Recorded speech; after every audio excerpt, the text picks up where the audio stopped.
মুসলিম ভাই ও বোনেরা এই আলামত সম্পর্কে 2025 সালে এসে আবারও কিয়ামতের নতুন আলামত প্রকাশ পেল, যা আমাদের প্রিয় নবী হযরত মুহাম্মদ সাল্লাল্লাহু আলাইহি ওয়াসাল্লাম আরো 1400 বছর আগে বলে গিয়েছেন। প্রিয় নবী হযরত মুহাম্মদ সাল্লাল্লাহু আলাইহি ওয়াসাল্লামের একটা কথাও যে মিথ্যা নয় তা খুব ভালোভাবে পশ্চিমা বিজ্ঞানীরা প্রমাণ করেছে। প্রিয় নবী আজ থেকে আরো 1400 বছর আগে বলেছেন, পৃথিবীতে 10টি বড় কিয়ামতের আলামত প্রকাশ না হওয়া পর্যন্ত পৃথিবীতে কিয়ামত সংঘটিত হবে না। কি সেই আলামত যা নিয়ে রীতিমতো চিন্তায় পড়েছে পুরো বিশ্বের বিজ্ঞানীরা? আপনি যদি একজন মুসলিম হয়ে থাকেন তবে ভুলেও ভিডিওটি এড়িয়ে যাবেন না, কারণ আমরা আজকে আপনাদের জানাতে চলেছি প্রকাশিত হওয়া সেই কিয়ামতের আলামত সম্পর্কে। আর আপনি যদি আমাদের প্রিয় নবী হযরত মুহাম্মদ সাল্লাল্লাহু আলাইহি ওয়াসাল্লামকে ভালোবেসে থাকেন তবে অবশ্যই কমেন্ট বক্সে আলহামদুলিল্লাহ কমেন্ট করবেন আর ভিডিওটি শেয়ার করে দিতে ভুলবেন না, কারণ আপনার একটি শেয়ারে আরো অনেক মুসলিম ভাই ও বোনেরা কিয়ামতের এই আলামত সম্পর্কে জানার সুযোগ পাবে। তো চলুন বেশি কথা না বলে শুরু করা যাক আজকের এই ভিডিও। হাদিসে বর্ণিত আছে, কিয়ামত সংঘটিত হওয়ার পূর্বে পুরো পৃথিবী থেকে পবিত্র আল কোরআন উঠিয়ে নেওয়া হবে। প্রিয় দর্শক, কিয়ামতের নিকটবর্তীতার প্রমাণ স্বরূপ কিছু আলামত প্রকাশ পাবে।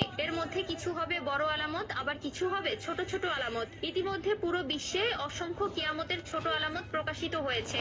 যেমন হাদিসে বর্ণিত আছে, আরবের বেদুইনরা অর্ধ উলঙ্গ অবস্থায় থাকবে, তবে তারা বড় বড় দালান কোঠা নির্মাণের প্রতিযোগিতায় নেমে পড়বে, এমনকি তাদের পায়ে জুতাও থাকবে না। বর্তমানে 2025 সালে কিয়ামতের নতুন যে আলামত প্রকাশ পেয়েছে তা হলো কিয়ামতের আগে পবিত্র আল কোরআন থেকে সকল অক্ষর উঠিয়ে নেওয়া হবে। ইতিমধ্যে এমনই কিছু তথ্য প্রকাশ পেয়েছে।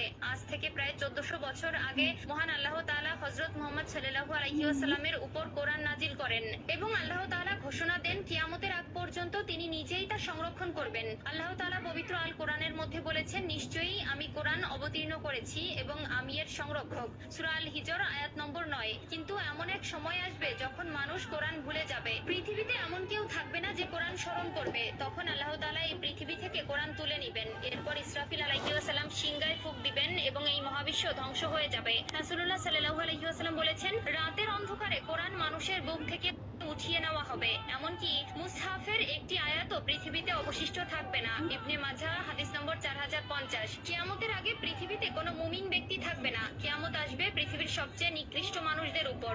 আনাস ইবনে মালিক রাদিয়াল্লাহু তাআলা আনহু থেকে বর্ণিত, রাসূলুল্লাহ সাল্লাল্লাহু আলাইহি ওয়াসাল্লাম বলেছেন, কিয়ামত ততক্ষণ শুরু হবে না যতক্ষণ না এই পৃথিবীতে এমন কেউ অবশিষ্ট থাকবে না যে বলবে আল্লাহ আল্লাহ। সহিহ মুসলিম।